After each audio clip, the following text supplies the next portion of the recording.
Chers amis, j'ai une grande et belle nouvelle à vous annoncer.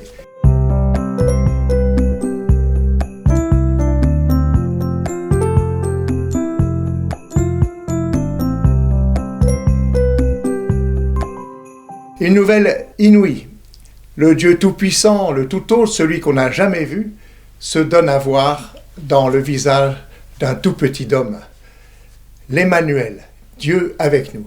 Et ce petit homme va être celui qui relève, qui guérit, qui pardonne, qui donne sa vie pour le salut de tous et qui est ressuscité.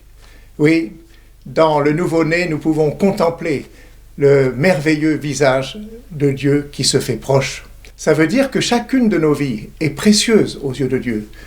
Nous sommes frères et sœurs en humanité, frères et sœurs du Christ. Et donc, nous avons un poids, un prix très important aux yeux de Dieu.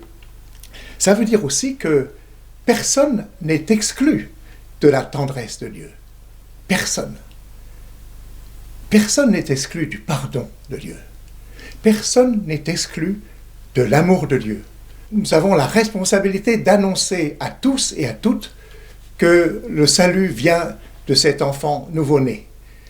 Et tout particulièrement à ceux qui vivent eux aussi des situations de fragilité, de pauvreté, de dénuement.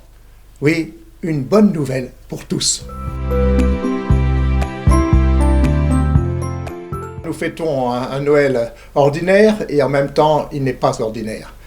Ordinaire, c'est pas tout à fait vrai, parce que c'est toujours extraordinaire, mais nous fêtons Noël chaque année, et chaque année nous revisitons cette merveille, ce trésor que nous portons dans des vases d'argile, mais cette naissance du Christ, et nous avons à la contempler, à la découvrir, à la redécouvrir. C'est une expérience forte, et c'est aussi une très très grande espérance que porte cet enfant pour le monde. Puis en même temps, cette fête de Noël n'est pas ordinaire.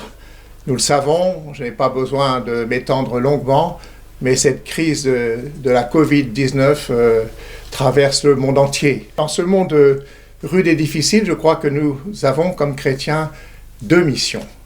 La première, c'est de prendre soin les uns des autres.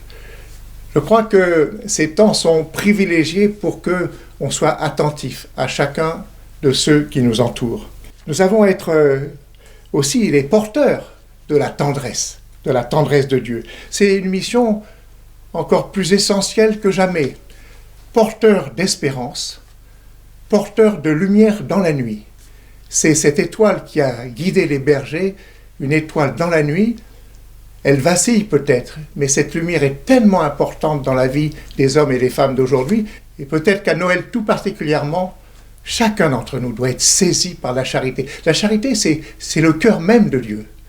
Être témoin du cœur de Dieu autour de nous. Noël révèle le meilleur de l'être de chacun.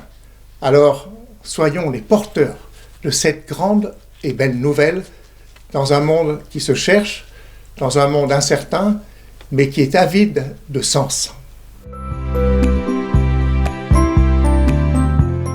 Depuis quelques mois, nous portons des masques.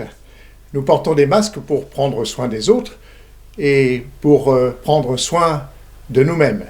Et c'est extrêmement important. Mais ces masques, ils cachent nos visages et nous ne savons pas toujours comprendre ou reconnaître le visage de l'autre. Mais j'ai remarqué que le regard s'intensifie.